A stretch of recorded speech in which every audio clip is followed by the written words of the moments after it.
So today we're going to talk about aerators. If you ever had your faucet slow down, not enough pressure, the flow has really diminished. First thing you want to do is check your aerator right here. So these are special tools. These are aerator removal tools. There's different sizes I have here. This is a specialty tool made by Danco. It's universal. So what you want to do is grab the tool, appropriate one. If you have the original one that came with the faucet, obviously that's the best one to use because it's the right one. So you just want to stick this underneath here, and you're going to basically stick it under here and clip it in, and then it'll start to spin out. So once you get to a certain point, you can basically twist it out. And sometimes they're difficult. There we go. Pull this thing out, and there we go. And then a lot of times there'll be debris in here. That's a filter right there, and actually the gallons per minute is restricted by this particular one too. So you want to, if there's debris on it, clean it out. You know, if it's shot, if the screen right there is broken, you know, obviously you want to get a new one. So then you put it all back together, you stick that thing back in there, tighten it up, take your tool, and then just retighten it.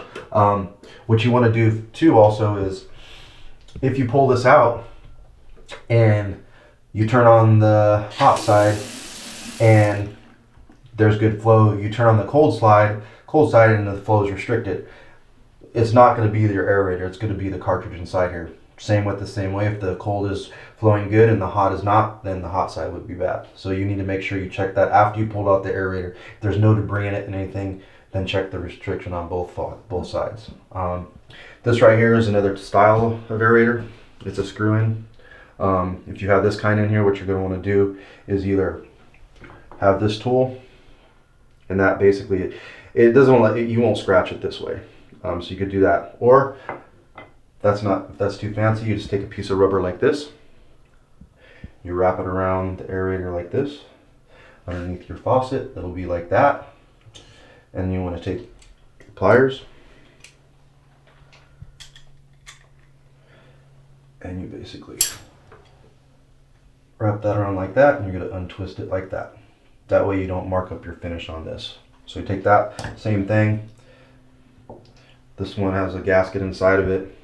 So right there would be debris in it, so just kind of clean it out. If the screen is broken, then obviously you just get a new one and stick it back in. Great.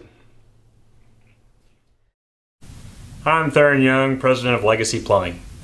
I hope you liked the video that we made for you. If it was valuable or helpful, please do us a favor and let us know by hitting the subscribe button. We'd love to know that we're making a positive impact in others' lives and projects. If you didn't see what you were looking for here, check out our other great resources on our website. It may be just what you need to get your project started right.